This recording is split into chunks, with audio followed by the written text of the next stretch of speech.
Hello everyone, দেখতে পুরোটা Google পিক্সেলের মতো হলেও এটা একটি ইনফিনিক্সের লো বাজেটের স্মার্টফোন যেটা কয়েকদিন আগে লঞ্চ হয়েছে। অ্যান্ড ক্যামেরা মডিউলটা দেখে বোঝা যাচ্ছে এই ফোনটি একটি ইউনিক ডিজাইন করা হয়েছে। আমার কাছে মনে হয় এই ফোনটি সবার কাছে ভালো লাগবে। আর এই ফোনটির মডেলটি হচ্ছে ইনফিনিক্স স্মার্ট 10 প্লাস, যার মধ্যে থাকছে 6000 mAh এর বিশাল ব্যাটারি। ইভেন এই ফোনটিতে IP54 এর ওয়াটার ড্যাশ রিডিং দেওয়া আছে। তারপরেও এই ফোনটি আপনার জন্য কতটা স্মার্ট হতে পারে জানাবো আজকে ভিডিওতে।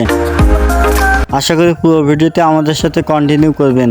অ্যান্ড আপনি যদি আমাদের চ্যানেলের নতুন দর্শক হয়ে থাকেন, মাস্ট বি চ্যানেলটি সাবস্ক্রাইব করুন এবং পাশে থাকা বেল বাটনটি অল প্রেস করুন।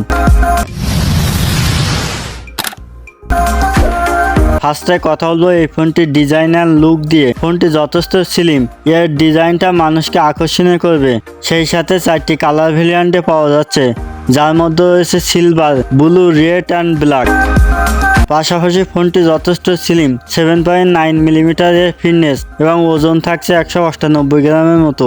ফোনটির দরকারি সবকিছু রয়েছে, যেমন ভলিউম লকার, পাওয়ার বাটন, নিচের দিকে রয়েছে type C port, 3.5 millimetre audio headphone jack, speaker grille. তবে সবকিছু থাকলেও থাকছে না নয়েজ ক্যান্সেলের মতো দরকারি মাইক।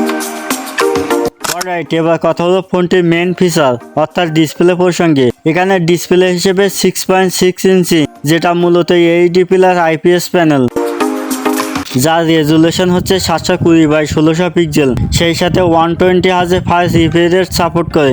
ডে লাইটে এই ফোনটি ব্যবহার করতে একটু অসুবিধা হবে, যেটা আপনাকে মানিয়ে নিতে হবে।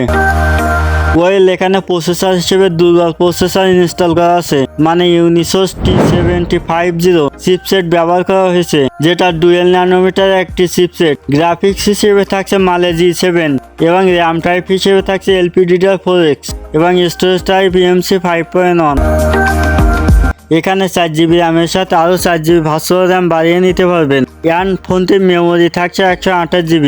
স্মার্ট 10 প্লাসের ভালো বিষয় হলো এর সফটওয়্যার।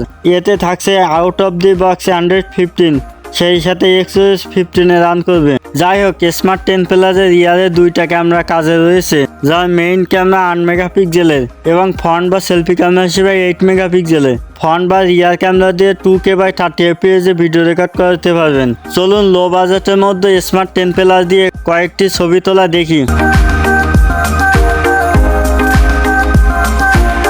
এই ফোনটি যে বিষয়টা ভালো লেগেছে সেটি হচ্ছে 6000 mAh ব্যাটারি, সাথে 18 ওয়াটের চার্জার সাপোর্ট করে। আর ফোনটি লঞ্চ হয়েছে মালয়েশিয়া মার্কেটে $82, যেটা বাংলা টাকা কনভার্ট করলে প্রায় 10,000 টাকা আশেপাশে। তো খুব তাড়াতাড়ি বাংলাদেশের মার্কেটে অফিসিয়ালভাবে এই ফোনটি দেখা যাবে। তো ভিউয়ার্স, এই ছিল স্মার্ট 10 প্লাসকে নিয়ে আজকে আমাদের ভিডিও। আপনি যদি আমাদের চ্যানেলের নতুন দর্শক হয়ে থাকেন, মাস্ট বি চ্যানেলটি সাবস্ক্রাইব করুন এবং ফেসবুক পেজ থেকে দেখলে ফেসবুক পেজটি ফলো করে রাখুন। দেখা হচ্ছে নতুন কোনো ভিডিওতে। সেই পর্যন্ত ভালো থাকবেন, সুস্থ থাকবেন। আসসালামু আলাইকুম।